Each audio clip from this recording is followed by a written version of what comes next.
Hello everyone. Blessed Sunday afternoon to everyone. Hello po sa inyo. Happy New Year everyone. And salamat po sa mga nakaantabay at sa mga excited po na mag-join for our first ever FB Live event of 2026. I'm so glad that we're starting off with our esteemed guest for this Sunday, first Sunday of January. So, share lang muna, mag-share lang muna po ako sa mga groups while we wait for yung mga makakasama natin sa audience. And feel free po to ask a question kung Saan ko may tanong makikita po yan, kayo. Miss Joy, para i-share ko? Sa page po, sa Miss Joy SP na page po, ano na po siya. Pwede na pong i-share. Ay, ba't hindi ko nakikita? Sa page, wala pa po. Or, send ko po siya sa inyo sa WhatsApp. Yung link po, share ko po. Kung ayaw lumabas sa page.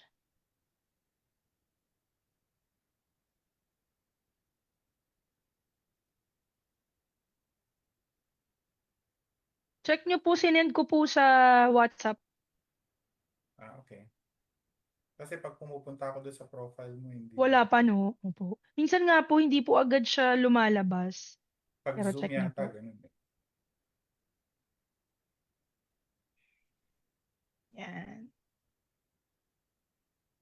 Kung may katanungan po kayo about inclusive education or special needs education po, yan, pwede nyo pong i-comment. I-share ko pala yung screen. How do I share this? Ito, okay.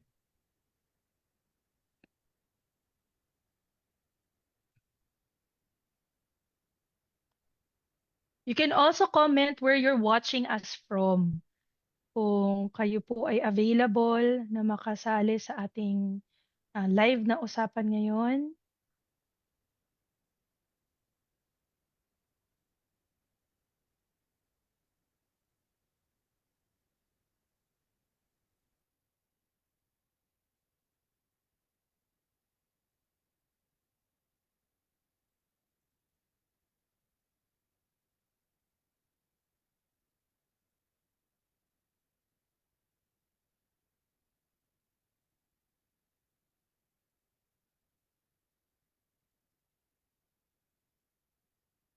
Ayan. Share ko lang po. Yun. Lumabas na rin yung share button.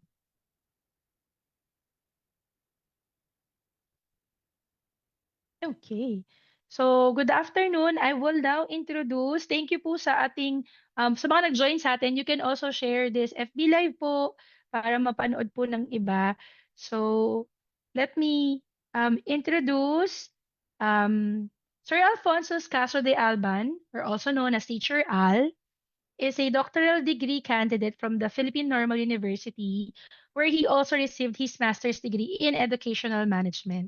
He earned his BS ECE at the University of Santo Tomas and professional teaching certificate at the University of the Philippines Open University Diliman. As a school administrator of St. Philomena School, he, together with his wife, teacher Kim, received the Kaoru Star Award from Seisei University in Japan for founding the Kaibigan Ko Sila movement, or KKSM. It's an inclusion model for persons with disabilities. He is currently a member of the advisory committee for the education of learners with disabilities and the vice president of the Philippine Association for Intellectual Disabilities. So let's all welcome Sir Al. Happy New Year, Sir Al! Thank you po for saying yes. Ay, nakamute pa kayo, Sir Al. Happy New Year, Miss Joy, at saka of course sa lahat ng kasama natin ngayon. We are hoping na itong 2026 would be better, no? Especially for our community. Totoo po. So, kung may mga questions po kayo, salamat. Meron po tayo si Miss Rochelle. Thank you for watching from Tacloban City. And si Ma'am Jalalin naman po from Davao City. Miss Judith from San Mateo Rizal, and Miss Des from General Trias, Cavite. Salamat po. We hope that you can join us and even engage or put up comments or questions po para mas maging lively and ongoing po yung topic natin for this afternoon. Sige po, sir. I'll give the floor to you to share yung mga siguro po learnings niyo po from 2025 and ano po yung gusto niyo pong iparating po for this opening of 2026. Yeah.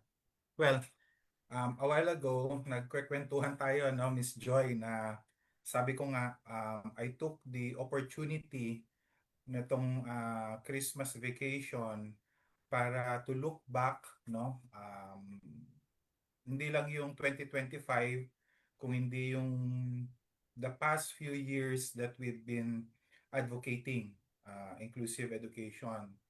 And the reason kung bakit gustong-gusto ko yung may ganitong mga discussion, it's because marami tayong natututunan hindi lamang sa mga nagtatanong, hindi lamang sa mga other professionals, but it creates a community of uh, awareness when it comes to inclusive education.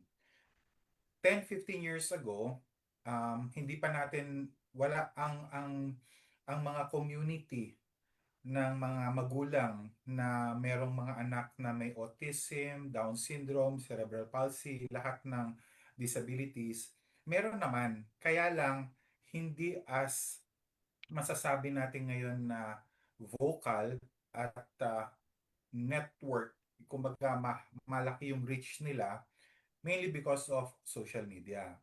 Kaya lang, ang nakakatakot lang doon, ang social media is also double-edged sword, no? Um, Maraming gumagamit ng social media in a negative aspect, no? I'm sure Miss Joy nakita mo, no? Nagdiwang ang community nung nanalo tong si Cristel, no? Cristel, yes po. And yet may mga makikita ka na comments doon na para bang, and it's hurtful, no? Kasi para bang sinasabi nila na walang karapatan ang mga may disability or lalo na sa aspeto nila yung may Down syndrome. Ang hirap nun. Actually, ang pinakamahirap na part doon sa nakita ko is hindi lang yung director eh. Ang pinakamagaling doon sa tingin ko yung editor. Kasi, when you handle children with special needs, nasubukan ko yan noon eh. Yung magvi-video kami, tas ang daming edit. So much more dito, which is very meticulous, no? Dahil nga it's a full-length film. So, sana, kung meron man tayong, yung masasabi ba natin na isa sa mga wish natin ngayong New Year, no? Sana magkaroon tayo ng depth or magkaroon ng effect itong mga ginagawa natin na yung pag-raise ng awareness on the right um, yung verbiage ba, yung tamang pananalita, no? I remember there was this post, no? May post ka noon about that eh. Meron kang parang how do you call it? Yung parang picture ba na nagsasabi ng mga tamang terminologies, no? Yes And po. I hope we'll have more of that. Kayo ni Teacher Kim, magaling kayo sa Canva ba yan? Or sa ako kasi I really don't have the time and ano na mag-edit. Pero sana marami pa tayo makitang mga ganyan kasi those are very valuable, no? Sometimes may mga iba lang na hindi nila masyadong napapansin or pinapansin pero mahalaga yun eh. Kung meron tayong isang tao, dalawa, lima na makakita nun, makapag-share nun, no? Um, napakalaking hindi lang tulong pero ginagamit ko kasi na termino Miss Joy is yung bang walang puwang dapat sa ating lipunan yung mga mapanakit, no, sa mga may disability. And the problem is meron kasing sabi nung buti na lang, no, yung mga may autism hindi sila masyadong nakakaramdam daw o nakakaintindi. Sabi ko that's where you're wrong, no? Mhm. hindi sila masyadong nakakapag-respond dahil siguro dahil nga very minimal pa yung nasasabi nila, pero naiintindihan nila at nararamdaman nila yan. In Mhm. fact, it goes beyond them, no? Pumupunta din yan sa mga magulang, no? Ako, alam ko yung ano kasi I've been an administrator for so many years, Miss Joy, na alam mo yun yung, syempre, nandiyan yung sa una, pero medyo, wala naman pong problema yung anak ko. No? Yun yung parang palaging bungad eh. Pero, when you listen to them, deep inside them, and then later on, mag-breakdown na sila sa harapan mo, wala ka nang magagawa. No? The reason why they do that, it's because they see us as their safe zone, no? When they believe in us, when they see na ito yung tao na hindi ako huhusgahan nito, no? Mhm. Hindi niya ako titingnan na parang kasalanan ko kung bakit may autism yung anak ko. It's really hard for them to trust anyone, no? Mhm. So, yun yung ano natin na marami tayong mga nakikita na mga parents na they're also sharing their experiences. Alam mo, ito pa yung isa kong maano, before we go to inclusive ed, no? Ito pa yung isa ko na mapapansin na yung iba, hindi na yung bata yung parang kinokomentan nila kung hindi yung mga magulang na Mhm. bakit mo naman ini-expose yung anak mo. Ako, para sa akin kasi, number one, there's a line between yung sabihin nila na masyado nang ini-expose yung bata, and there's a good way also of seeing it as them sharing their journey, no? Kasi if they would only understand how hard it is for parents, no, then they would realize. I met Dr. Kat. I don't know if you're familiar with Cat in the Box, Cat out of the Yes. box, Yes po. no? Yung So PWD yung po na content creator din. yeah, so I met her sa isang summit. Tapos sabi ko sa kanya, alam mo, I want to tell you this. I am nandito ako, nagsasalita ako for persons with disabilities. Pero when my nephew arrived here in the Philippines, and then we started going around the country na naka-wheelchair siya, dun ko talagang naramdaman yung hirap. Eto, nagtutulak lang ako, nagbubuhat lang kami ng stroller. Hindi pa ako yung katulad niya na siya mismo, no? Siya Mhm. mismo yung yung nagsisikad ng kanyang Nakasakay. wheelchair. So, Correct. sabi ko, alam ko naman na mahirap, pero mas naramdaman ko nung ako na yung nakaranas. So, sana hindi yung maranasan pa nila. Bagkus, tanggapin nila na meron dapat gawin ang community in terms of course, awareness, acceptance, at saka kung ano yung dapat na gawin. Halimbawa, um, I was at going to Ortigas. Tapos may tumawid, no? May tumawid. So pinadaan natin. Tapos mamaya dito sa gilid, may mga tumatawid na para bang feeling nila sila ang may right, yung naka-wheelchair ay para bang nag-aantay sa kanila. Mhm.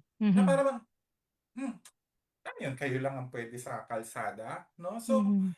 ako, mahirap napakahirap ang pinakamahirap na masasabi ko is yung wheelchair. It's because kung wala silang access, it will be harder for them to work.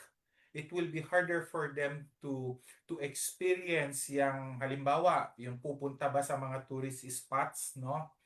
It will be harder for them to experience kung ano yung yung tayo, yung Yes po. yung na-experience natin bilang mga walang kapansanan. So, Mhm. um, and kung titingnan mo, Miss Joy, it all starts, of course, sa family, pero ang pinakamalaking impluensya ay ang eskwela, no? Ang kung bibigyan lang sana natin ng pagkakataon na ma-include sila, ang matututo ay hindi lamang yung merong kapansanan or yung merong disability, but those with typical or those typical learners na walang disability, no? In fact, ayon sa research, marami na tayo nabasa na research, no, na nagsasabi na yung mga bata daw na exposed, no, yung may mga classmates sila na merong disability, kung tama, kung tama yung facilitate ng teacher sa loob ng classroom, ito yung mga bata na may leadership skills, no, na hone yung leadership. Yung bang alam na nila na, oops, si ano, wala pa siyang, hindi pa siya nabigyan ng chance, or si ano, turn na niya. No? O kaya, Mhm. oo, tulungan natin siya. Ako na magtutulak ng wheelchair niya. Mhm. Or hindi narinig dahil may hearing impairment, ay hindi na narinig. Tawagin natin siya kasi hindi niya alam na may nangyayari or meron tayong activity rito. So, um, napakaganda ng inclusion, napakaganda ng inclusive education, pero, napakahirap, no? Mhm. And wala naman madali, Miss Joy. Totoo po. Ano? And during the time that I was pondering the past few days, wala akong ginagawa sa bahay. Although, ang ginagawa ko, naglilinis ako ng aquarium, nag-garden. Pero yung time ba na sasabihin ko na madali para sa akin na hindi ako kumilos, parang ang hirap para sa akin. Ang hirap nung nakaupo lang ako, nag-i-scroll lang ako ng gadget or nanunood lang ako, parang ang hirap, no? So, we need to choose ano ba yung hard na gusto natin. Yung hard ba na wala namang patutunguhan o yung hard ba na meron tayong ah, pakinabang or meron tayong nagagawa para sa ating mga kababayan na merong may disability. So, ang ang pinakamahirap kasi, Miss Joy, is para bang kailangan nating i-overhaul ang sistema. Mhm. 1999 pa ang inclusive education, pero ngayon parang yung generation kung saan nandoon ang ibang bansa, malayo tayo. Sa US, sa Australia, sa London, sabi ni Michael Wemeyer, ang inclusive education daw doon ay fourth generation na. Kumbaga litigation na. Halimbawa, hindi na ibigay yung 15-minute na recess na kailangan ng batang may disability. 10 minutes lang pinasok na siya kaagad kasi nga, litigation na yon. Or hindi siya nabigyan ng support pagdating sa let's say dun sa during handwriting, may litigation na. I'm not after litigation kasi kung titingnan mo under the law, ang dami na sana natin pwedeng kasuhan. Ang sa akin lang is, nandun pa rin tayo sa first generation kung saan ang tingin natin sa bata na may disability ay i-exclude. Mhm. Kung ihilagay natin siya sa tinatawag na self-contained. There's no self-contained in inclusive education, no? Ngunit, kung ang bibigyan natin ng support ay halimbawa yung bata na ah, profound, no, yung disability, hindi ibig sabihin na ihihiwalay siya. Dadalhin siya sa tinatawag na resource center upang matanggap niya yung kailangan na services, ngunit kailangan pa rin siyang ibalik sa setting na kasama niya yung mga classmates niya. By recess, or halimbawa may activity. Alam mo, nakakalungkot kasi may mga Christmas party na hindi kasama yung mga bata. Mhm. Mhm. Pinag-absent. Opo. It was supposed to be an opportunity for them. Alam mo, during the Christmas party namin dito, ginawa namin, nasa isang classroom lang kami, nagsiksikan kami lahat doon. When pinatawag kasi nila ako para magsalita daw ako.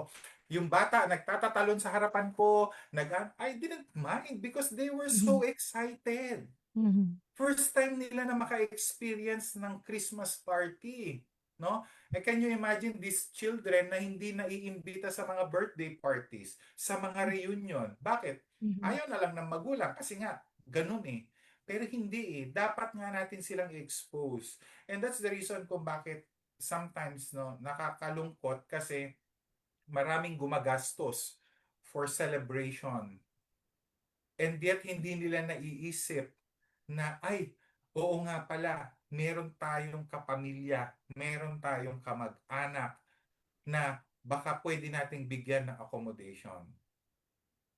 Kuha ka ng another table or another Mhm. room for them. I remember when my brother nung kinasal siya, talagang kumuha siya ng room, no, para sa mga bata para hindi ma ma-disturb yung kung ano man yung Ceremony. dun sa mismong kasal, di ba? Mhm. So, kasi kailangan nila ma-experience yun because it's like core memory for them. Yung ano bang tawag doon? Yung bang parang tumatatak sa isip Yes. nila. And Yes then po. later on, you realize kapag dinadala mo siya ng dinadala doon, nag-iiba. Yes. Alam mo ba, Miss Joy, kanina, I was so happy, no? Kasi meron akong nakitang parent na palagi niyang dinadala yung anak niya sa simbahan. And then kanina, for the first time, hindi ko nakita na buhat-buhat niya yung bata. Nakaupo lang yung bata. Siguro, na-realize ng bata na, ito pala ang dapat. So, I hope na ipagpatuloy no, no, no, ipagpatuloy nila na isama because the more that we give opportunities for these children, um, and ma-experience nila firsthand, I'm pretty sure magiging maganda yung kanilang kinabukasan. So, um, when we talk about inclusive education, ang hirap kasi dahil syempre meron tayong batas, Miss Joy. Pero when we talk about inclusive education, napakahalaga na yung word na acceptance. And when we say acceptance, hindi lang yung basta tinanggap lang natin sa classroom, okay na yun. Hindi eh. Acceptance na tinatanggap din natin that we will make extra effort for this child, we will create extra support, tinatanggap natin na kailangan din niya ng extra time, extra effort para magkaroon siya ng kaalaman or later on pag natapos na yung panahon niya sa eskwela, makapamumuhay siya na productive member of the society. Lumaki kasi tayo, ako, based sa mga experience ko, naging competition kasi noon ang education. And ako, yung parents ko, hindi naman sila yung tipong parang kailangan ganito yung grade mo, kailangan ganito. Mhm. Pero they were very firm in saying na kailangan may matutunan ka, no? Kaya lang, pagdating kasi halimbawa, nandito na tayo sa loob ng classroom at ang titingnan natin ay kailangan itong batang ito alam niya itong topic na ito. Ngunit yung batang yon ay let's say merong intellectual disability or merong learning disability. Mafu-frustrate ka na teacher, mafu-frustrate yung bata, mafu-frustrate kayong dalawa, mafu-frustrate ang magulang, masisira na. Mhm. Pero kung tinatanggap natin na itong batang to, meron siyang intellectual disability, hindi niya kakayanin ang ibuod ang Florante at Laura or ang isimplify ang quadratic equation o ang pre-calculus o ang algebra. Ang ituturo ko na lang sa kanya ay kung ano ang pera. Malaman niya kung ano ang pera. Manukli, gumamit ng calculator para hindi siya maloko sa pag siya ay bibili. Mas magiging madali. So, Mhm. para sa akin, yun yung kailangan na emphasize sa ating mga teachers, no, and even with us parents kasi kung minsan ang level ba ng acceptance is so low na para bang oo, tanggap natin na may autism yung anak natin pero hindi natin ibinibigay kung ano yung dapat niyang matanggap, wherein nandun pa rin siya sa hindi, kailangan look me in the eye, kailangan tumingin ka, kailangan makinig, hindi eh, mafo-frustrate ka eh. Doon natin nakikita yung frustration level and that's the reason kung bakit yung ibang mga parents ay ayaw na lang nila. Which is so sad kasi alam niyo po, dear parents, maraming matututunan ang anak ninyo sa loob ng classroom, hindi lamang sa guro. Miss Joy, sure ako, marami kang natutunan sa classmate mo na Correct hindi po. ang teacher mo ang nagturo. Maaring tama, maaring mali, pero minsan yung experiential learning, no, na experience ng bata, yung bang pagkakataon na naibigay sa bata, natututo sila. Nagulat ako minsan, meron kaming bata na may Down syndrome. Tapos sabi ko, paano niyo nalaman yung kanta? Tinuruan niyo ba ng kanta? Hindi. Yun pala, kasi yung classmate niya na merong autism, yung bang kanta lang ng kanta. Yun yung parang Yes. yung Um, pag nag Paulit-ulit sting niya ang siya, steaming. oo, Yes, steaming niya paulit-ulit. po. So sabi ko, what? Kita mo yon. And precisely what the teacher did was pinagtabi talaga silang dalawa kasi siya, having Down syndrome, hindi siya masyadong mareklamo na yung classmate niya eh Ay, medyo, yes, ah nagre-repetitive steaming po. oo. Samantalang kung itatabi mo yan sa isang bata na let's say maiinis dahil paulit-ulit, eh talagang madidistract yung class, no? Pero ang suporta kasi Miss Joy, the support inside the classroom is not only for the child, no? It's also for the teachers, no? Mhm. And yun nga yung ano natin na ano kaya ang reason kung bakit walang suporta ang guro? Kung minsan, it's because hindi nila sinasabi, no?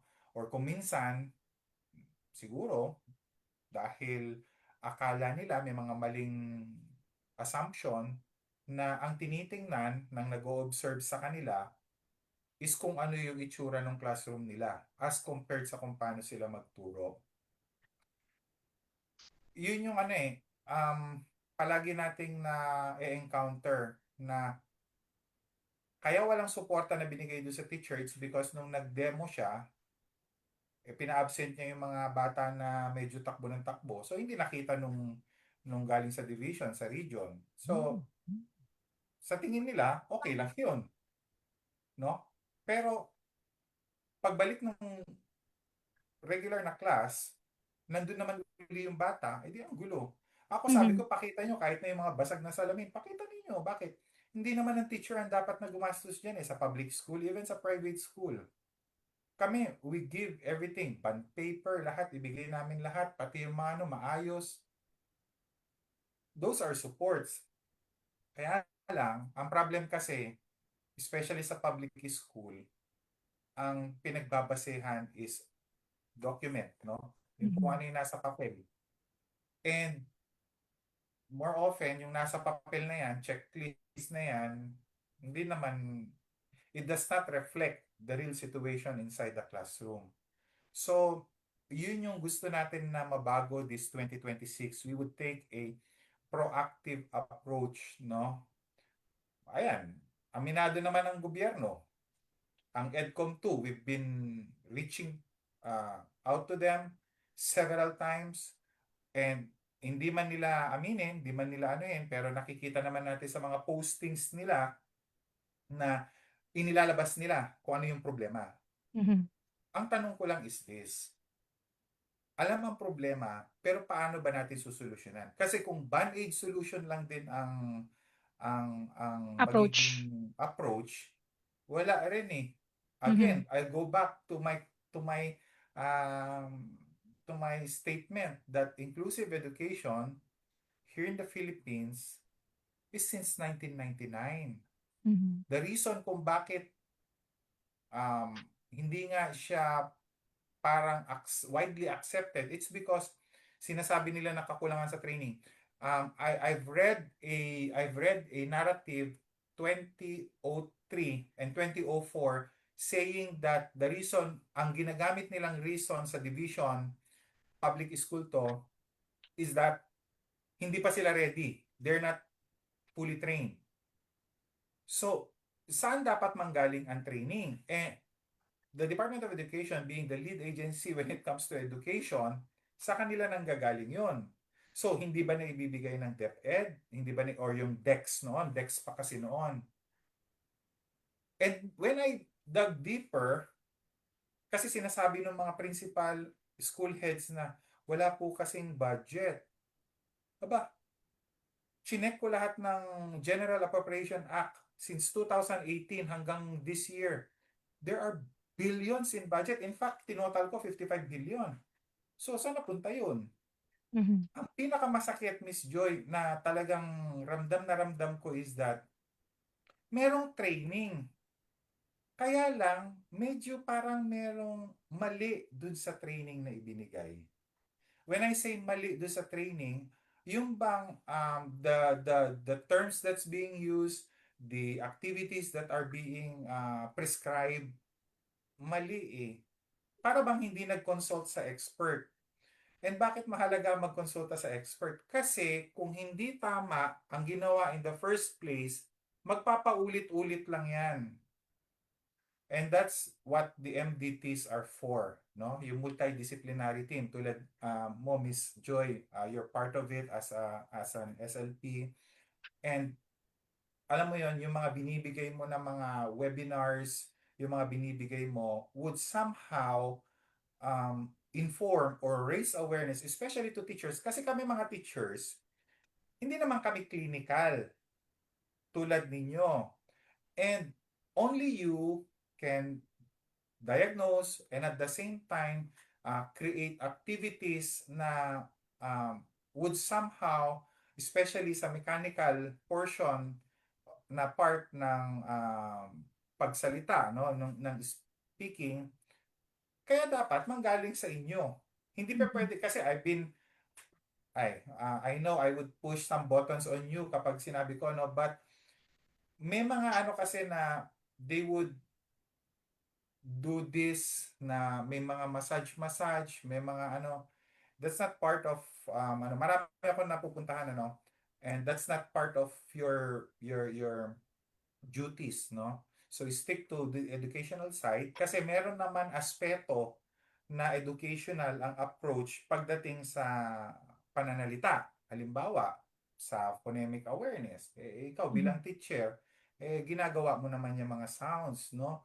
But yun nga yun yung hindi ko makita yung bakit para bang nagkakaroon tuloy ng ano tawag mo doon? Hindi sumaswak yung tulong Yes. na napupunta sa bata mainly because yung nandito sa educational is in conflict with the clinical aspect and clinical aspect is in conflict with the one in the educational side.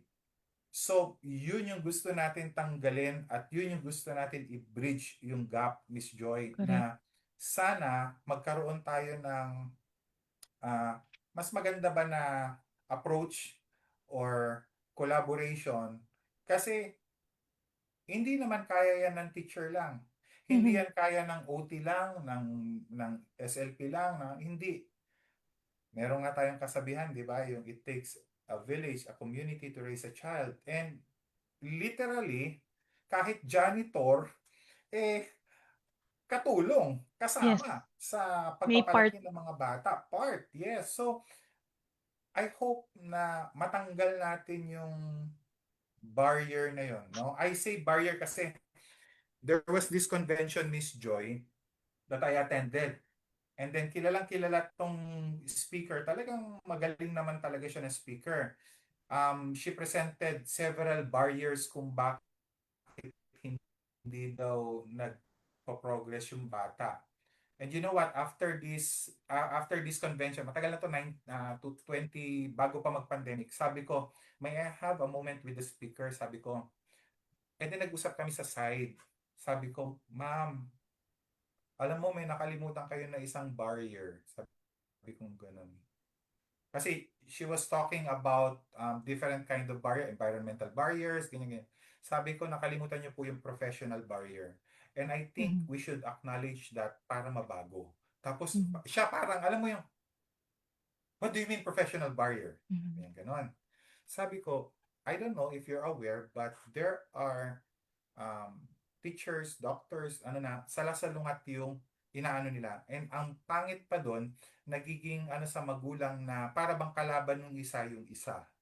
Tapos sabi niya, I like that. Can you email me? Sabi niya. So, ang ano ko kasi is, sa akin kasi, if there's conflict, if there are issues, hindi dapat pagtakpan yan. Straight ahead. Talakayin yan. para Mhm. matanggal na siya, mai-address, mabigyan natin ng kaukulang um, Solusyon, I don't know, aksyon. solution or even time. Kung minsan Mhm. kasi ayaw lang bigyan ng time eh. 'Di ba, Miss Joy?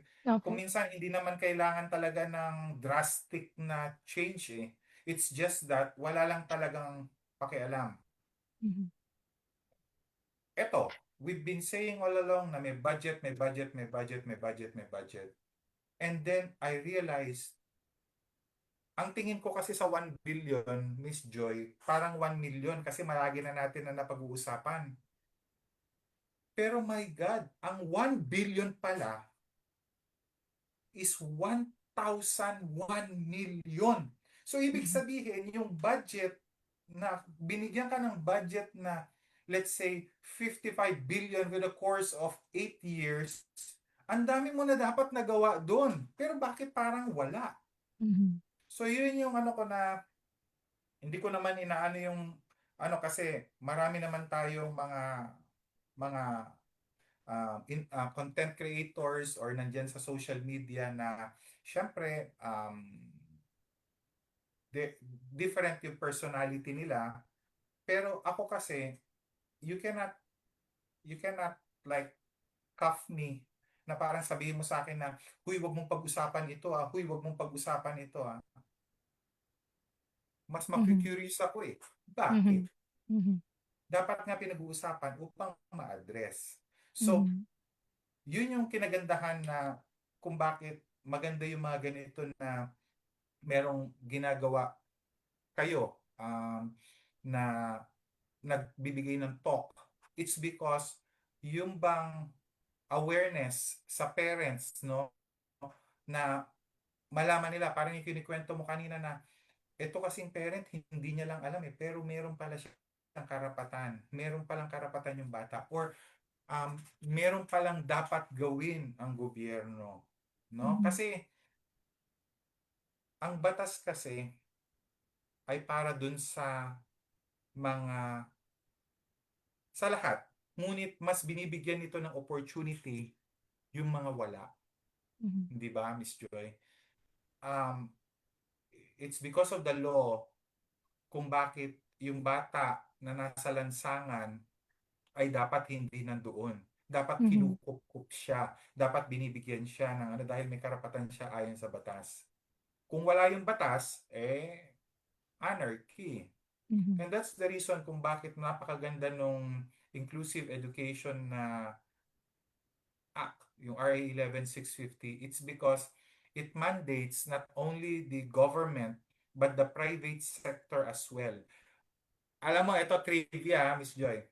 Alam mo ba na yung ginagawa mo ngayon ay nasa batas? Itong Wow. ginagawa mo.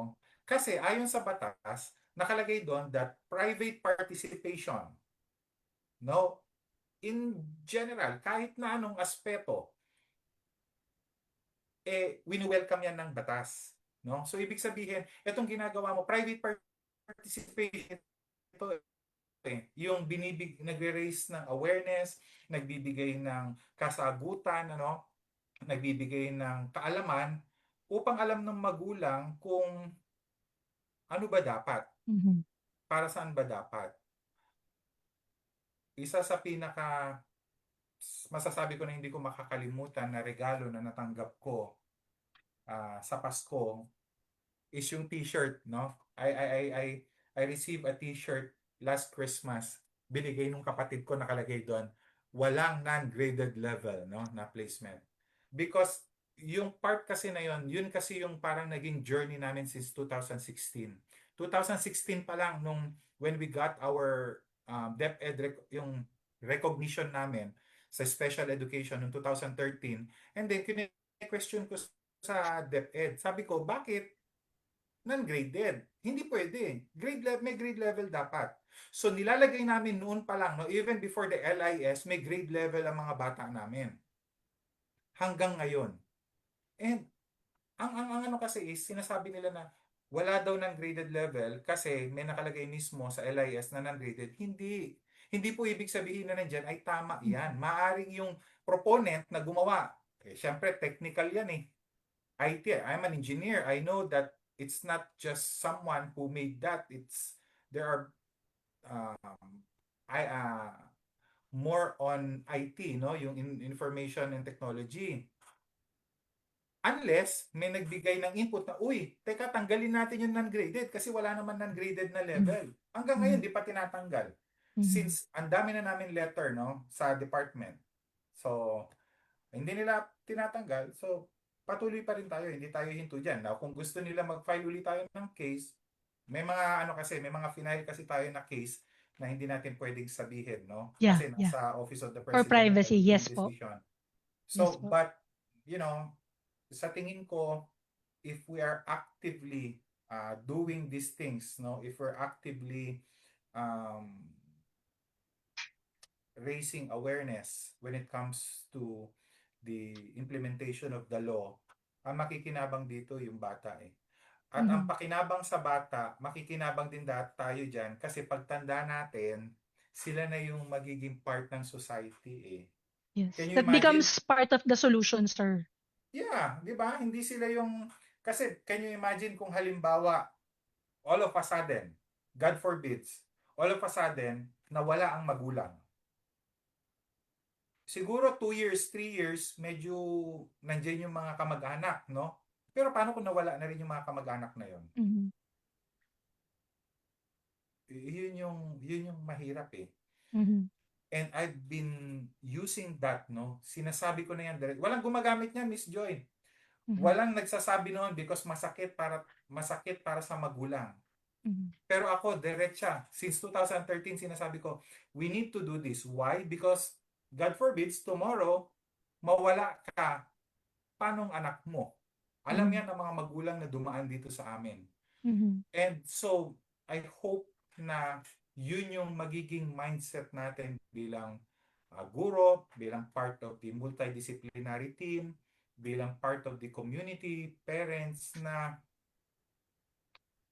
ibigay natin yung suporta, yung opportunities na kinakailangan nila. Dahil hindi lang naman sila makikinabang yan eh. Tayo din mismo bilang lipunan. No? Mhm. So, Alam mo um, po, Sir Al, dun sa mga na-share niyo po, na if I may add on it, talagang nakikita ko nga po na eto yung ginagawa natin, no? Kasi tinatanong din ako ng mga friends ko, saan mo na isisingit or kamusta yung mga ganyan. Parang, kasi it's also taking time. Pero sinasabi ko nga, ang dami ko kasing natututunan, tsaka it keeps on adding fire dun sa passion mo and na nagawin mo, na mas pagbutihin mo at na alam mong mas marami kang naaabot. Isa sa mga gusto ko nga po is yung mga parents or yung mga followers or audience po, number one is they feel empowered. They get the information, they feel empowered.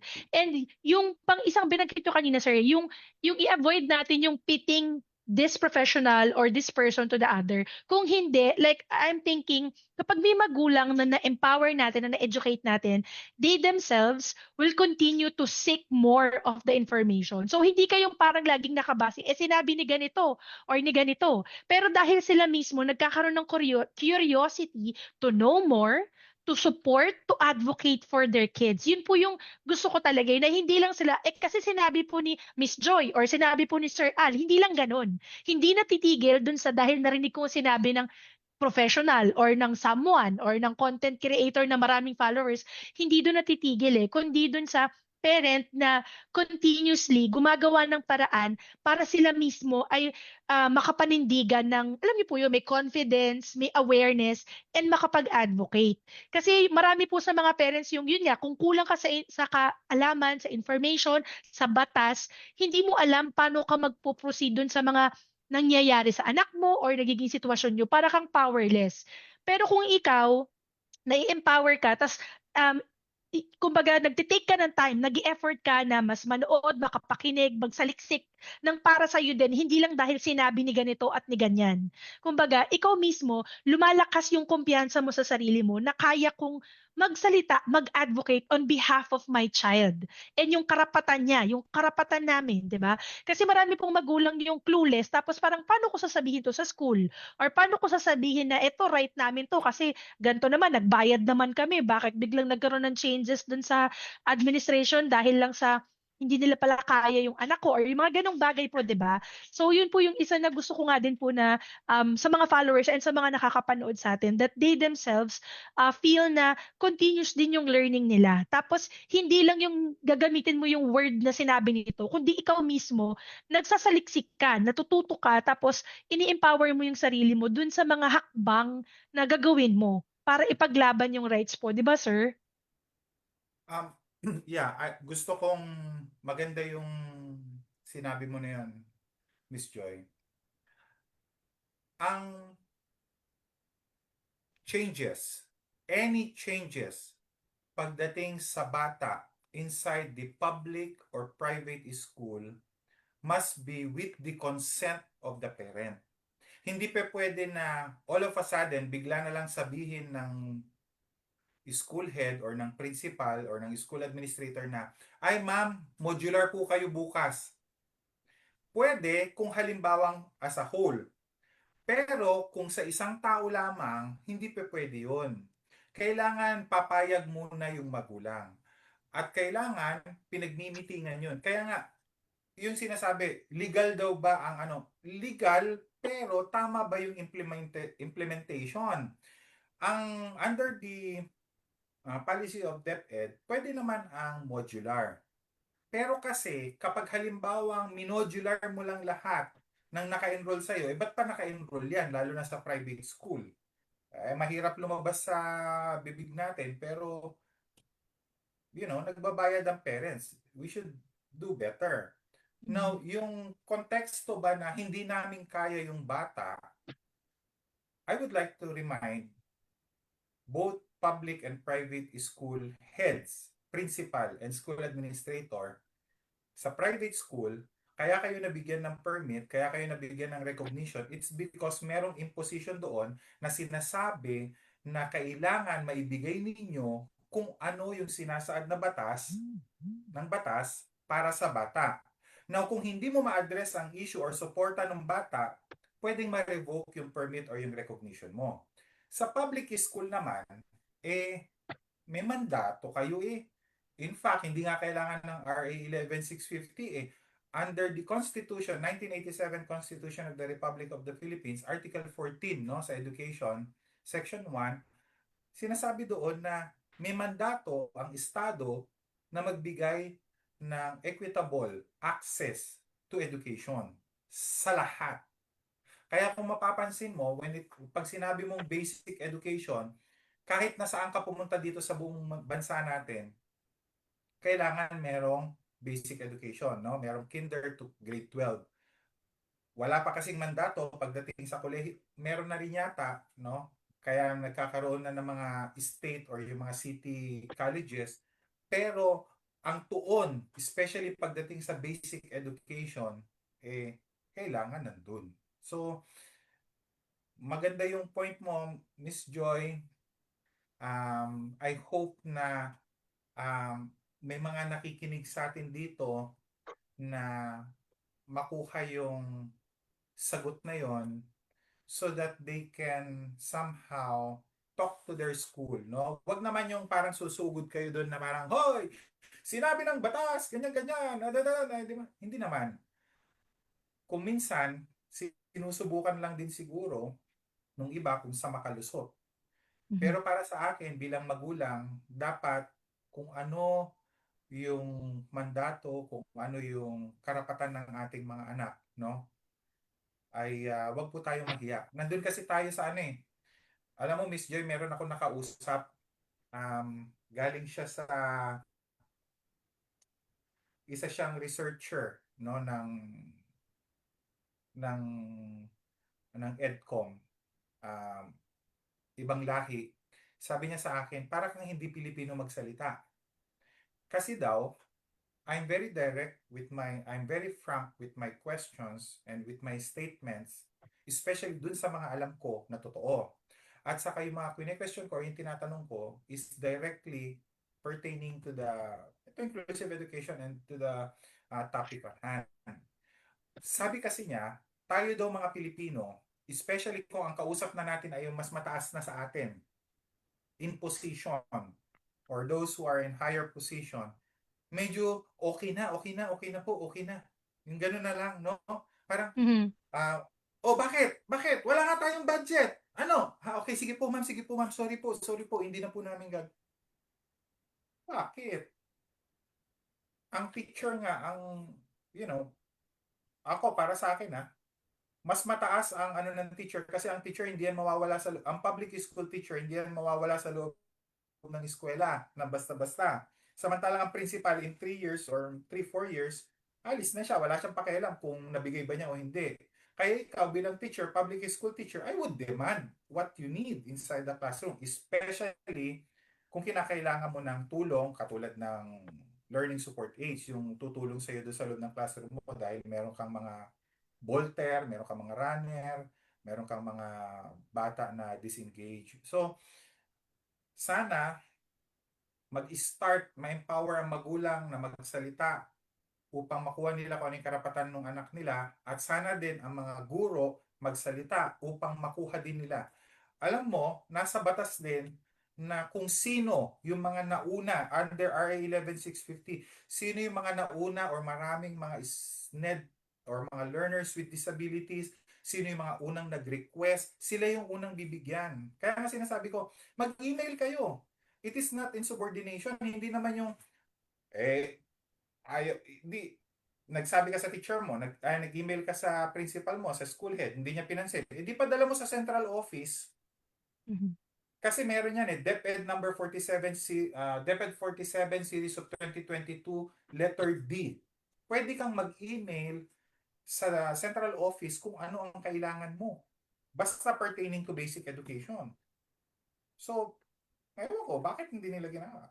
Yan nga yung Mhm. magandang paggamitan ng DepEd email di ba? Mhm. So, I hope magkaroon ng lakas ng loob ang ating mga guro, ang ating mga magulang na i-implement kung ano yung tama. Sir Miss Alvin, Joy, sige po. May mga questions mer- po, yun nga po yung gusto ko pong sabihin sa inyo. May mga katanungan po at mga comments po tayo sa comment section po, no? Yung unang nakita ko ay tungkol po dun sa paano yung nire-require na assessment. Tapos, di ba mahaba nga po yung mga pila ng assessment. So, sometimes, nilalagay po na kailangan required ng DepEd assessment. Pero like example, alam natin na minsan 1 or more than 2 years pa nga po yung waitlisted para lang makakuha ng slot for assessment. So may tanong po tungkol doon, ano po bang maaari nilang maging ang next na step? ang tanong ko kasi diyan, Miss Joy, ang tanong diyan is para saan yung assessment? Yung assessment ba ay upang ipabilang yung bata na learner with disability or yung assessment ba gagamitin para i-deny yung bata at ilalagay siya sa tinatawag nila na self-contained class o ihihiwalay na siya, hindi na siya isasama. Kasi yan din yung question natin. And naglabas na ang DepEd, no? Naglabas na ang DepEd ng ano yan. DepEd Order number 17 series of 2025. Hindi kailangan ng assessment sa enrollment. Okay? So, ngunit ang assessment coming from the multidisciplinary team is important sa paggawa na ng plano. Kung halimbawa man na um, it helps kasi yung assessment, halimbawa, ikaw Miss Joy, you have your, meron kayong assessment, di ba, sa speech and Yes communication. po. Kung halimbawa sinabi mo na based sa assessment mo, ito yung current performance ng bata, na hindi pa niya masabi yung mga ganitong words, si teacher, hindi niya pipilitin yung bata. Kasi nga, Mhm. sinabi na mismo ng eksperto ng isang SLP na hindi pa niya kaya yung mga ganun na sounds dahil yun pa yung ina-address. Yun ang pinaggagamitan ng assessment.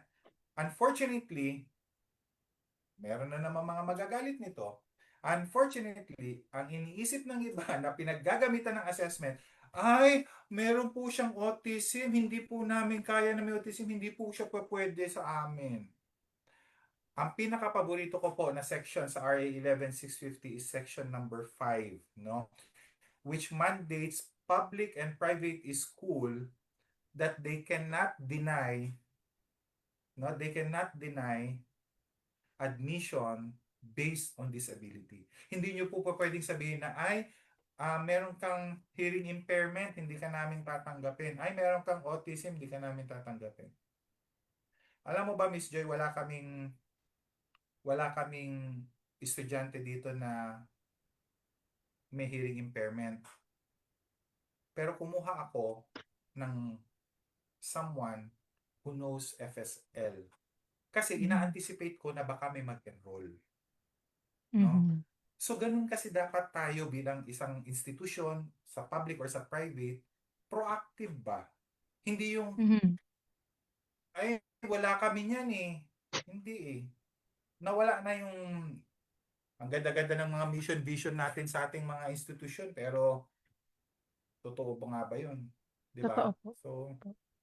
May isa pong parent na do you have nagsabi, another question? opo, na ano daw, ngayon daw po sabi nitong parent natin na to, na mahirap basahin yung pangalan, so hindi natin siya mapangalanan. Bakit daw po ngayon need updated ang assessment ng bata kasi hindi daw tatanggapin kapag kulang po sa requirements sa public school na po yun, tapos need pa, na Um, naghahanap as part of their requirement. kung sino man po yung nagtanong, tandaan nyo po ito, DepEd Order number 17 series of 2025, i-print out nyo po. Meron po kayong makikita sa page 3, page 4, dun sa pang-apat na table, nakalagay doon, if available ang assessment. Hindi niya sinabi na requirement. Ang birth certificate is a requirement. However, ang assessment is if available, no? At the same time, ibigay niyo 'yan tapos humingi po kayo sa kanila ng written explanation kung ano yung basis nila na kinakailangan ng updated. Mhm. Because May isa, wala silang sorry. mabibigay sa inyo kasi nga, hindi naman kailangan. Apo, hindi yun by the law. Maaaring sila lang yung naggawa nun.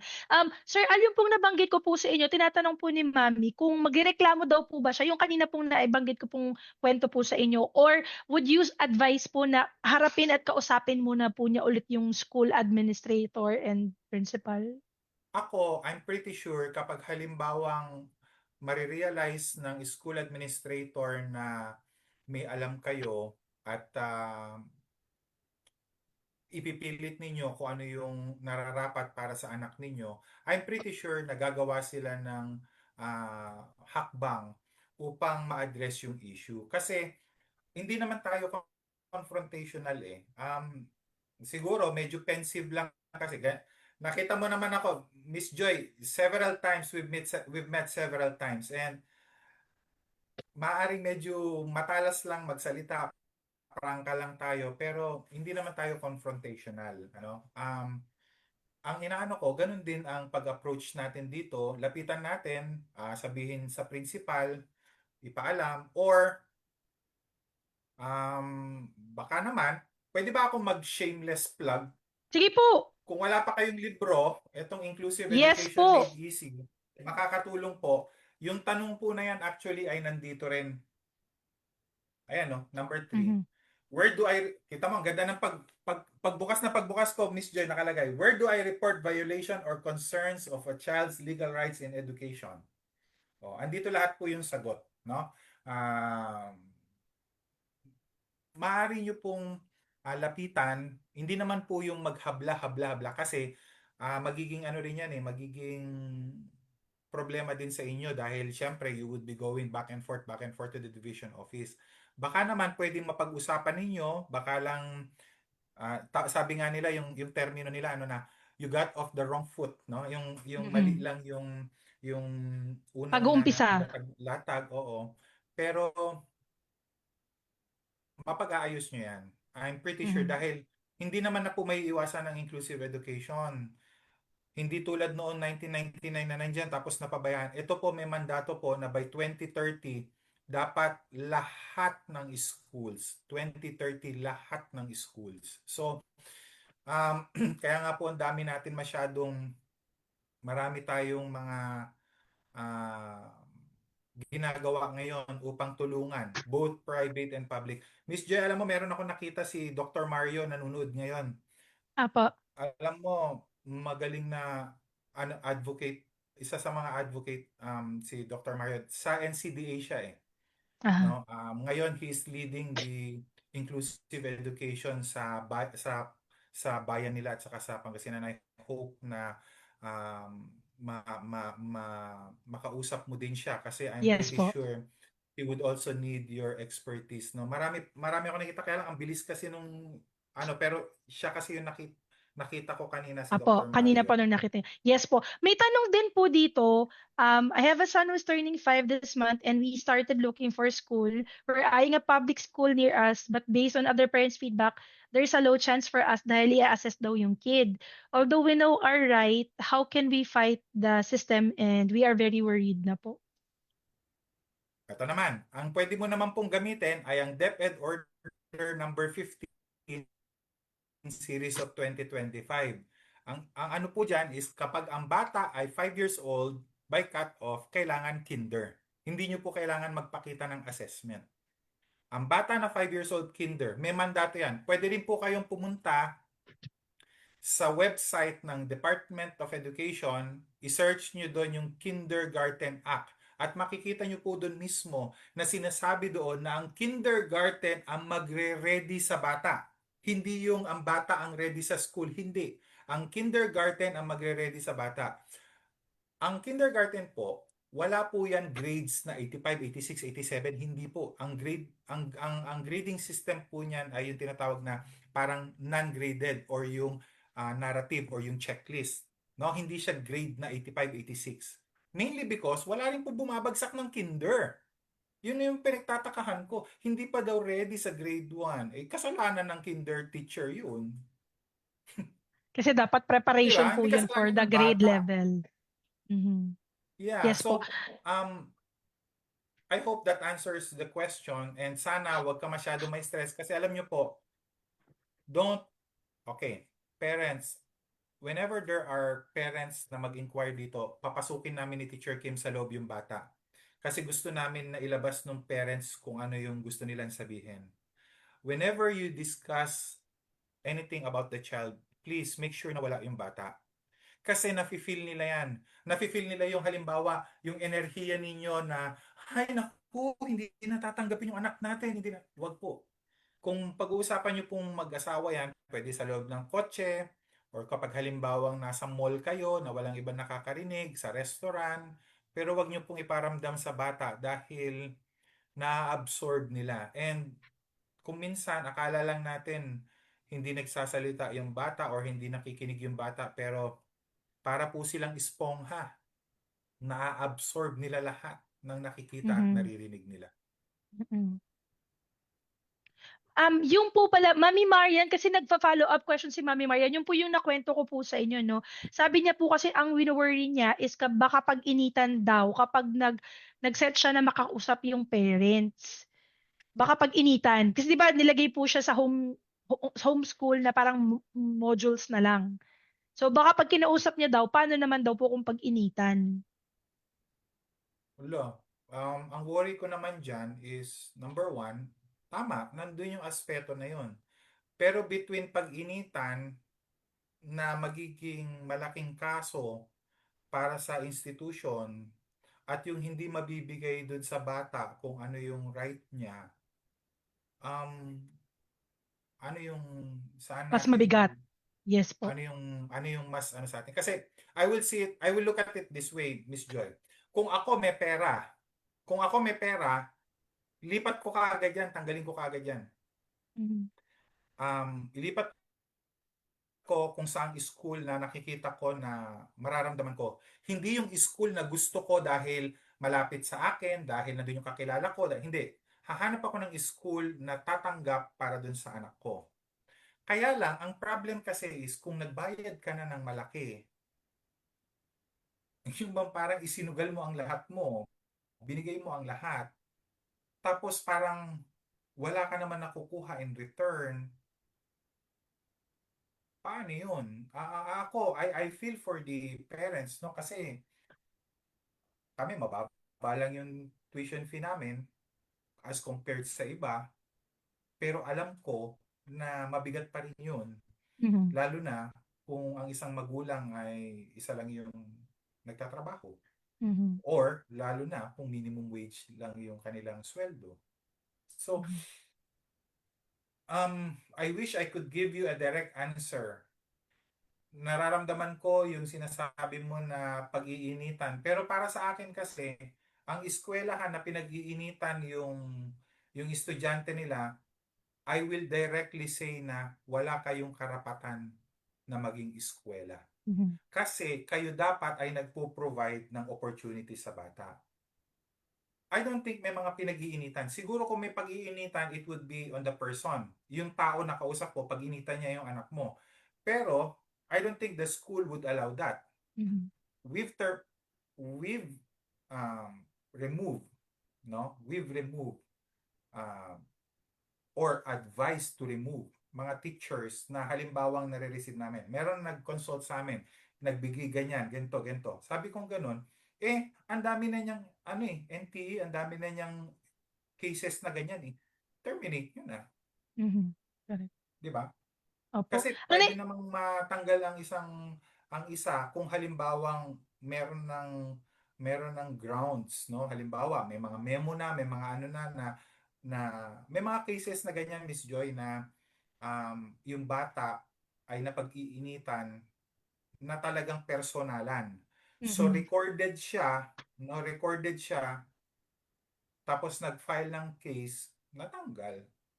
Mhm. Kasi meron naman hindi pa pwedeng manatili yung guro na ganun.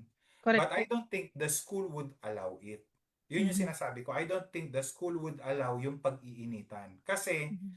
kung ikaw ay isang teacher or lalo na kung ang pinakadelikado sa lahat is kung ikaw ay isang principal na namamahala ka ng isang eskwelahan at mamimersonal ka ng estudyante, hindi ka dapat principal.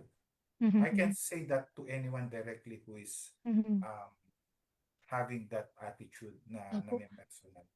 For that specific case, ang iniisip ko nga po, for the mom po, no, is to gather information. Katulad yan, yung mga binigay niyo pong specific na laws po. And then siya din, magbasa muna, alamin niya po kung paano niya haharapin. Kasi mami, ang hirap nung pupunta ka doon, tapos sasabihin mo, sabi kasi ni, Hmm. kesa doon sa pupunta ka doon, na alam mo kung ba't ka Effective. pupunta, ano yung backup mo. Tapos again, hindi tayo pumupunta doon ng confrontational, sabi nga ni Sir Al, di ba?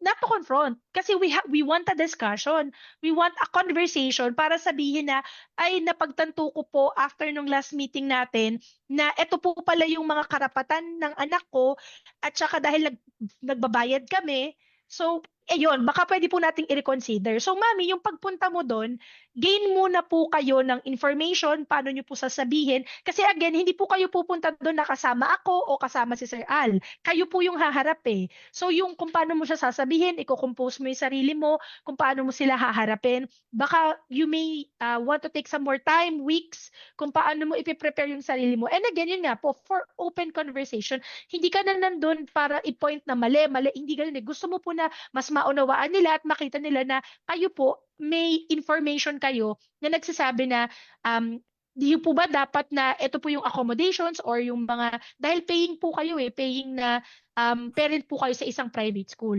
Ganon din po kasi may isang parent din po na nagtanong na parang ang point naman niya sir in relation dun sa sinabi mo na 'di ba may cut off po yung kindergarten nga kasi yung case naman po ng anak niya is currently 7 years old po na nasa SNED public school tapos pwede na po ba siya i-enroll sa grade 1 without kindergarten na dahil nga po yun dun sa cut off yun po yung tinatanong niya eh. Hindi siya pa pwedeng i-enroll. Pero, pagpapasok siya, naka-enroll siya sa kinder, pero papasok siya kasama ang grade 2. Mm.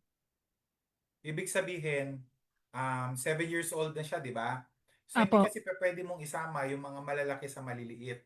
Kasi magkatulakan lang yan or Mhm. ma-overpower yung mga maliliit. So, hindi rin naman po pwede na i-skip yung kinder because mandatory, compulsory ang kinder eh. So, pwede siguro later on, kapag nakitaan or na-prepare yung bata, pwede siya mag-take ng tinatawag na PEPT or yung placement test so that maihabol at par yung enrollment. Alam niyo po, ito po, kahit yung mga nasa DepEd, kahit mga principal, nalilito dito or hindi nila alam. Magkaiba po yung tinatawag na enrolled or yung enrollment sa grade level placement or yung pinapasukan ng bata. Ang bata ay maaaring naka-enroll sa kinder pero pumapasok or yung grade level placement niya kung saan siya nakalagay ay nandun siya sa grade 4 kasi nakabase sa edad. At ang basehan po dyan ay hindi DepEd order, hindi DepEd memo, kundi ang batas. Nakalagay Mm. po sa batas na ang bata ay dapat kasama ang kanyang age appropriate group. So, Mhm. I hope makapasok kaagad yung anak nung nag ano kasi the longer it takes na nasasayang yung opportunities eh. So, kung sino man yung dapat na classmate dapat ng bata na yon, nandun siya sa mga grade 2.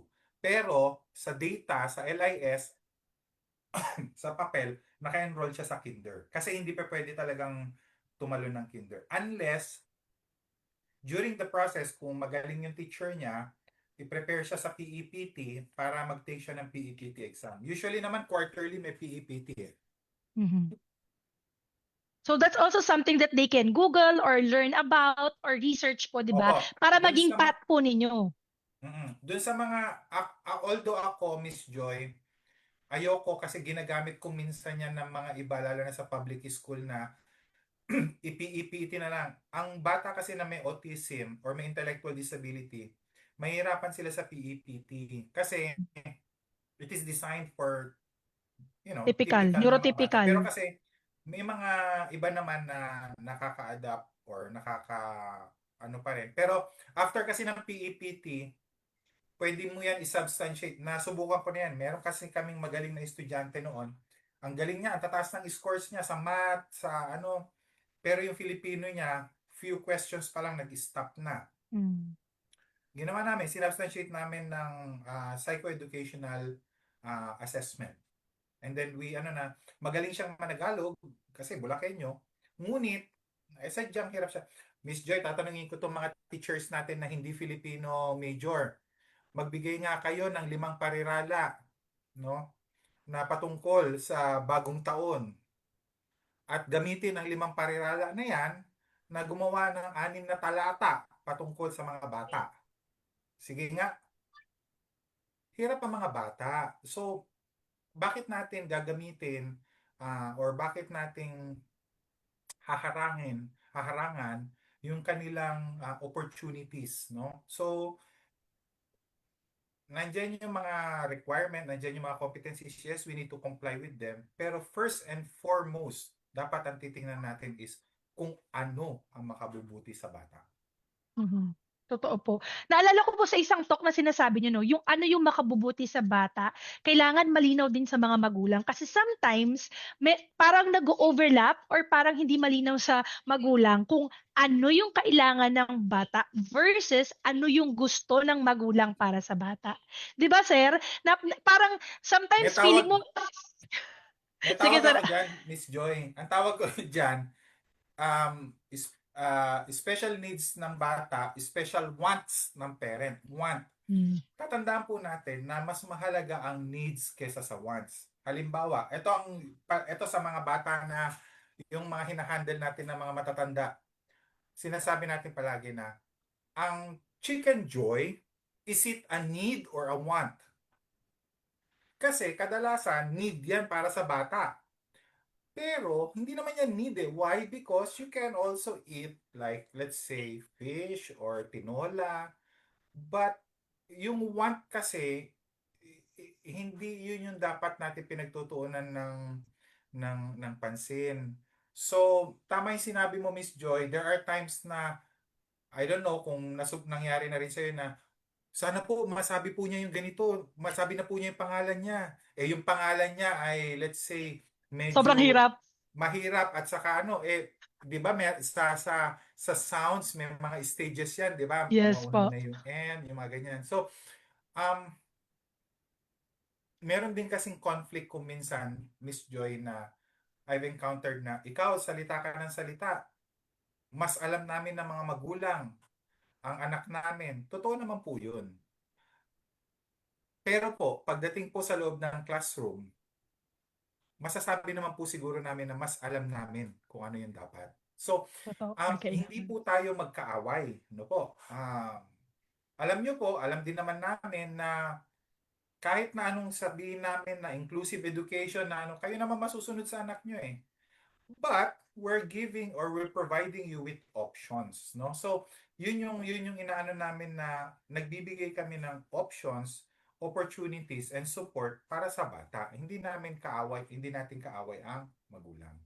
Totoo po. Tsaka yun nga, yung maging malinaw po yun. Kasi sometimes po, may ganung concept na parang iniisip mo, nag-advocate ka, pero baka parang hindi mo napapansin that you're pushing for what you want as a parent for your child versus what the child actually needs. Magkaiba po yun. So, kailangan, kumbaga, tayo po as parents, nag-reflect din tayo. Yun nga bang need ng anak ko yung pinupush forward ko or parang halimbawa ikaw kasi parang ang ini-expect mo dapat ganto na siya or ito na siya pero yung level niya nandito pa lang siya. So we have to reassess din po and check ourselves po na yung pinupush forward talaga natin is yung needs po talaga ng child kung nasaan siya. Tapos i-adjust natin yung mga conceived thoughts or ano natin based dun sa kakayahan po nila kasi dun din lalabas yung acceptance niyo po as a parent for your child itself. Hindi po masama na mag-aim or mag-aspire na gusto ko sana makapabilang siya dito or maka-catch up siya kung possible naman po, 'di ba? Doon sa case po and sa nakikitang support and progress na naibibigay sa kanya. Pero minsan kung kayo po mismo as a parent nagkakaroon ng unrealistic or medyo mas mataas po, doon po nagbi-build up yung frustration, yung pagiging upset or disappointed doon sa tinatakbo kasi hindi na rin po nagme-meet doon sa kung ano talaga yung current na kakayahan at needs ng bata. So, kailangan realistic din po na nag-a-assess po tayo doon sa mga bagay na yun. Nakakatuwa kasi may mga nag-put in pa ng question, sir. May mga humahabol. Sabi niya po, gusto lang niya pong maliwanagan dito kasi diagnosed daw with ASD na kindergarten yung anak niya tapos nasa regular setting na class.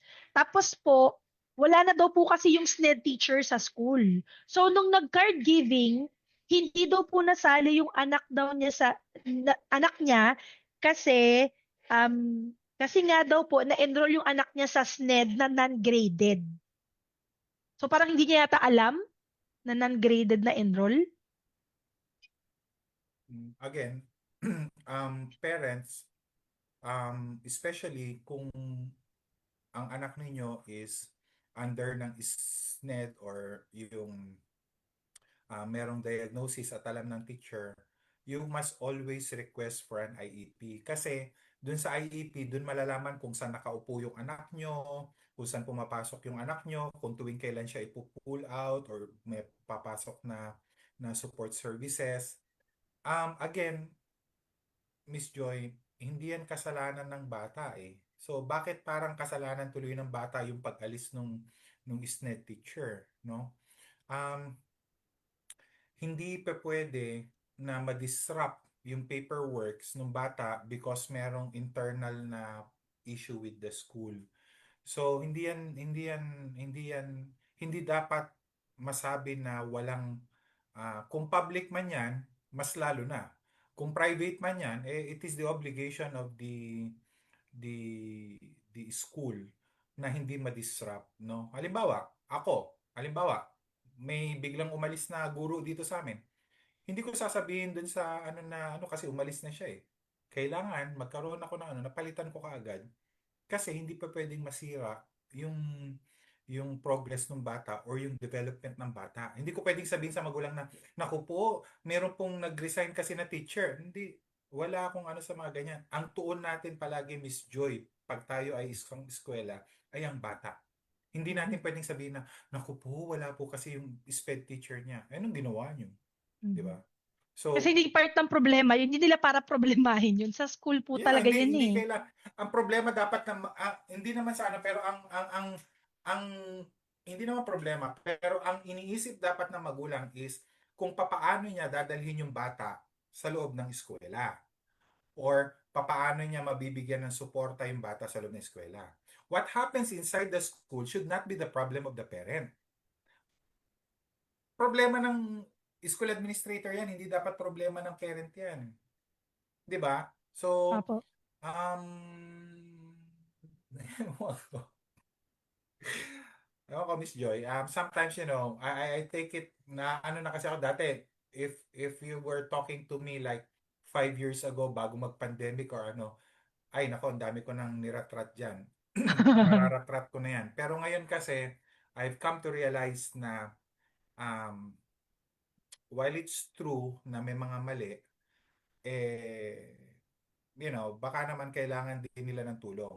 Ngunit, kung inalokan mo na ng tulong, at para bang sila pa yung parang nagano, doon na ako magraratrat. Yun na yung inaano ko kay Kim na, teka muna, we've already offered solution, tapos hindi pa rin nila na ano, which means na talagang in denial talaga na ayaw talaga nilang gawin kung ano yung tama. So doon na tayo papasok na yan. Pero right now, kasi sa ngayon, ang ano natin is, ang approach natin is, we would like everyone to commit to inclusive education. Pwede naman ano yan eh. Pwede naman na parang brasuhin natin na parang under the law, ganyan-ganyan.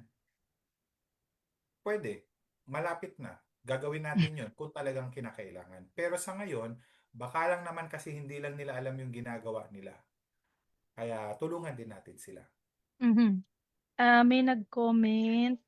Public school po, ma'am, sir. They accepted the child po and they told us na wait na lang daw sa SNED teacher kasi nagpa-process pa daw ng paper. Hindi pa So, pwedeng mag-wait. pinaghintay. Okay, eto ewan ko kung merong iba nagsasabi nito, pero ang enrollment po ng learner with disability ay hindi lamang sa June. No po? Hindi lamang June, hindi lamang July, hindi lamang September or kahit late enrollment ng October. Year-round ang enrollment ng learner with disability. So, kailangan, kung public school yan, pumunta kayo doon sa public school, sabihin nyo na mismo, ma'am, i-enroll nyo ang anak ko. As simple as that. They cannot deny. Hindi nila pwedeng sabihin na, wait lang po. Wait lang po. Sige, kung wait lang po, pwede po ba ako makahingi ng kopya na sinasabi nyo na mag-wait lang ako? And then, padala nyo sa akin. Mhm. And then tayo po ang pupunta doon sa school na yon, tapos explain natin sa kanila kung bakit mali yung ginagawa nila. The reason why I'm always asking for a written explanation, Miss Joy, sometimes because of emotion, baka naman nadadala din yung ibang mga parents. Kaya ayoko yung sabi-sabi lang. I Mhm. need to have a basis. Kaya palagi pag sinabi ng teacher yon, ask for a written explanation and then you give it to me. Mhm. Um, Meron minsan nag-ano sa akin, sabi niya, ano ka ba talaga? Sino ba talagang kakampi mo? Ang mga magulang o mga Sabi ko, wala. Wala akong kakampi sa inyo. Mhm. Ang kakampi ko, I stand for the child. I Mhm. don't mind if you're the parent kung mali yung ginagawa mo. I will tell you na kung gusto mong ipagpatuloy, okay. Mhm. Pero, ang titingnan natin ay yung kapakanan ng bata. Andun din kasi sa isip ko, Ma'am Joy, na maraming parents, they need to learn, they need to unlearn. Correct. No? And the reason why they need to unlearn, it's because maraming sinabi ang mga teacher na mga maling nakasanayan. Katulad niyan, they just took it as a gospel na sinabi nung teacher na, wait lang, wala pang SNED teacher. Ay, okay po, sige po, mag-antay kami. Hindi Mhm. pwede. Public school kayo eh. Hindi pa pwede Mhm. nag-aantay ang... Wala pa akong nakita na dapat mag-antay ang estudyante sa public school. Hindi pa pwede po yun. Kung may mga ganun po, i-demand nyo. Bakit? Bakit ako kailangan mag-antay? Pahingi ng papel. Kasi tayo po, sasamahan ko po kayo. Pupunta tayo sa Department of Education, sabihin natin, bakit po kailangan mag-antay nito? O, di po ba? So, Mhm. marami na pong ganyan eh. Um, I just need yung written explanation. But instead of creating a written explanation, the school would simply say, o sige, sige, alika na nga, pasok ka na nga muna Mhm. habang inaantay. O yun naman pala eh. Pwede naman pala eh. The reason, hindi sila pwede magbigay, hindi sila makapagbibigay ng written explanation because it is against the law. No? Mali at bawal. So, Mhm. minsan, sinusubukan lang naman nila. Ito po, sasabihin ko, January na ngayon. Marami na ngayon yung tinatawag na early enrollment. Dito po nalalaman, dito dapat malaman nung principal kung ano na yung mangyayari sa pasukan. Pero ngayon pa lang, mag-enroll na po kayo, especially sa mga kinder. Para alam na nila kung ano paghahandaan nila. Although dapat pinaghandaan na nila yan kasi napakadali lang namang gawin eh. All they have to do is go to the barangay, check nila sa ECCD, ilan ba dito ang papasok sa amin? Eh hindi eh, wala. Hindi ko alam kung anong trabaho ng iba, bakit hindi nila ginagawa. So, siguro, iba lang yung priorities nila. Siguro mas importante sa kanila yung mapinturahan yung pader. Opo. But Yun yung sa akin kasi, pinaprioritize. pagtuunan natin ng pansin yung kailangan ng bata. Trainings of the teacher, support aids for the teacher, at saka tanggapin natin na ang eskwela ay para sa bata, hindi yung para sa ating mga principal or sa mga guro or sa mga magulang. Mhm. Correct. May nagtanong si Mami, yun nga po yung sinabi po ni Sir Al kanina. Sabi niya kasi every year po ba talaga updated yung assessment ng bata? What if kung wala po talaga pang assess? Kasi yun nga yung sinabi ni Sir Al, nakalagay po dun sa batas na if available, hindi po siya as a requirement. DepEd Order number 17 series of 2025. Alam mo, Miss Joy, itong mga polisiya na to, hindi ako abogado. Kaya lang, because I've been, mentioning it, I've been reading it, nakakabisado ko na napakadali lang sa akin. Kasi nga, Opo. paulit-ulit eh. Mhm. Yung mga, meron pa yung iba dyan, sasabihin na kailangan daw, ang bata daw kailangan, ah, ano tawag nito, yung ah, may OT or may SL, yung services May na therapy services. may services bago makapasok para ready daw muna yung bata. Hindi kailangan na ready ang bata. These are support services na kung kaya ng magulang, gagawin at kukunin niya. Sino ba naman ang tatanggihan ng magulang ng ganyan kung kinakailangan niya? It's just that, una, nahirapan silang maghanap dahil depende sa lugar eh. At the Opo. same time, baka naman hindi kaya nga sila nasa public school Mhm. eh. Di ba? Alam mo, Miss Joy, hindi lamang yung mga mahirap. Marami tayong mga kakilala na maganda ang position nila sa work nila. Pero nasa public school sila kasi talagang hirap na hirap na hirap na hirap na hirap sila because of the finances, no? So, tandaan po natin na 300% according to I think it was UNICEF who created that, ano, na 300% ang hirap financially ng merong may disability sa pamilya. Mhm. So if you will just imagine that, no, biruin mo yung iba, makapunta pa sila ng kung saan-saan, pero yung mga may disability, yung ano, syempre they would use that for For therapy, other. for other support services, no, assessment, ganyan. So let us be careful dun sa what we are demanding from our parents. Mhm. Tama po. And, wait, so for, ay, wait lang. Sabi ni Mami, ang akin lang naman po as a parent, siguro pwede naman siguro bigyan ng anak ko na nag-a-attend ng classes na nasa regular classroom na. Kasi kung hindi bibigyan ng card, kanino po kami mag-aas ng IEP? Ang IEP po is a plan. Ang IEP is a plan on how to provide the support services. Nandun din nakalagay kung ano yung progress ng bata. So, kaya yun yung parang importante na malaman ng magulang ng learner with disability the importance of IEP kasi it would also align dun sa halimbawa kung ano yung gagawin ng therapist, no? Halimbawa, nakita ni therapist na ay, dun pala sa klase niya, hindi pa siya nakakapag ano, it's because ito. So, papadala siya ngayon ng assessment. Teach, ito yung alam na ng bata, ito yung hindi alam na, ito hindi pa niya kakayanin ito. So that the teacher would adjust, no? Kung halimbawa ano man yung i-set niya na goal. Kasi, can you imagine, papabasa mo yung bata, ang ano niya is meron pala siyang according to the developmental or the reading intervention specialist is meron siyang dyslexia. Hindi na, pasa mo kaagad yan sa espesyalista kasi kahit na English major ka pa, kung may dyslexia na yan at hindi mo naman alam on how to address, you're not properly trained with the right reading instructions, mahirapan ka. So, yung frustration goes both ways. Mhm. So, yun, dapat may grade, dapat may card ang bata. Part Mhm. 'yan eh. Part 'yan ng reason kung bakit siya pumapasok sa loob ng classroom. Yung malaman, ma-determine kung ano yung progress niya. Kung hindi man report card, at least a progress report. or a narrative para nang sa ganun pwedeng attachment para kung lilipat na siya ng school or yung susunod na school year, eh malalaman ng teacher kung nasan yung level niya, hindi siya magta-trial and error. Correct. Yes. Sa ngayon, sir, that is all that we have. Would you have any ano po remaining tips or words po sa mga audience po natin?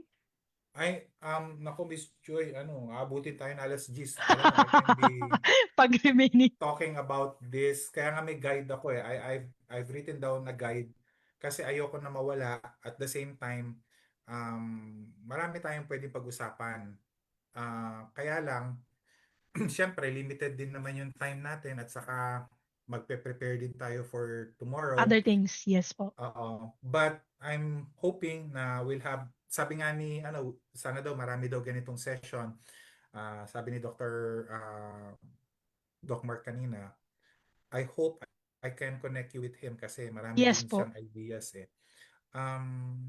Yeah, I'm pretty sure we'll do a lot of this. Siguro maganda din yung in person.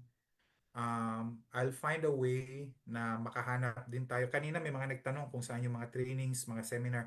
I think meron po ako sa Laguna sa January 24. Meron din po sa Pasig saka sa QC pero hindi pa na-finalize.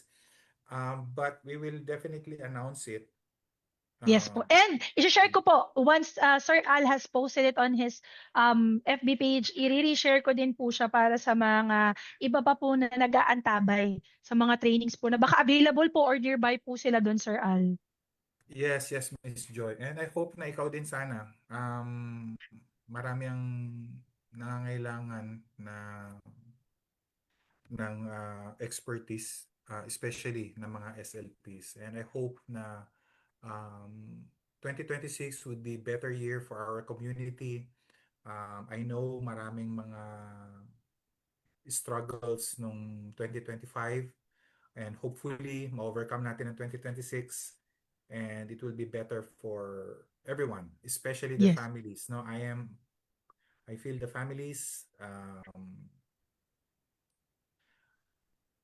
no words to explain kung ano po yung ramdam na ramdam ko po kayo dahil kami mismo meron sa pamilya and I know how hard it is for others, especially those who doesn't have the opportunities na correct.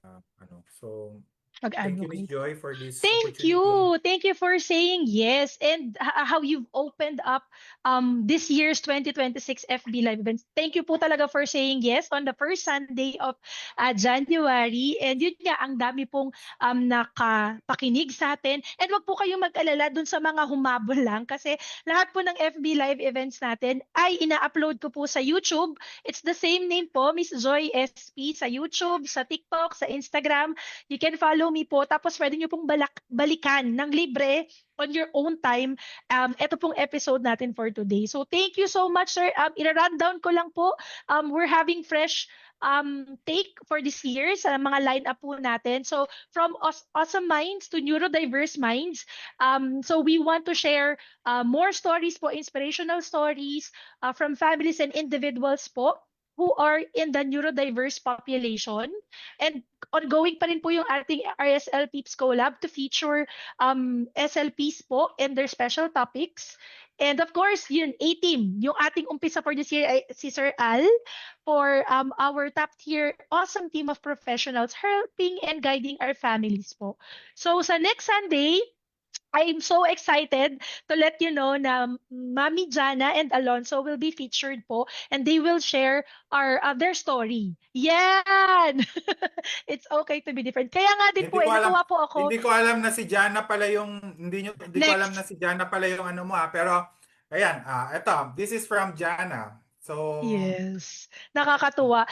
Kaya din po, natutuwa ako kay Mami Jana and she said yes kasi siya po yung unang mape-feature na iba po yung case ni Alonzo eh. So, pero it's still in the neurodiverse population po. So, I'm so excited to hear their inspirational story po. Alam ko marami din silang challenges na hinarap. Pero samahan niyo po kami next Sunday at the same time, 5 p.m. po. And then on our Saturday naman po, ang RSL Pips Collab for this month would be Ma'am Rory po, our past president po. So Saturday po yan, 8 p.m. And gusto ko pong sabihin na ongoing po because this whole month, I'm celebrating my second year po sa page. So, sign up lang po kayo. Nakapost po yan for the free access nung recorded sessions ko from 2024. And because of that din po, I plan to put out new parent coaching sessions this January po. So, excited po ako to make new content na mas marami pong parents yung maaabot at matutulungan po. And also, you can start your online speech therapy po. You just have with our discounted rates. So send lang po kayo ng PM. Sir, sobrang thank you po for your time, for your expertise, and for sharing po sa ating audience po. God bless you po. Thank you, Miss Joy. See you. Thank you po. See you po. Bye everyone. Thank you for joining Bye. us.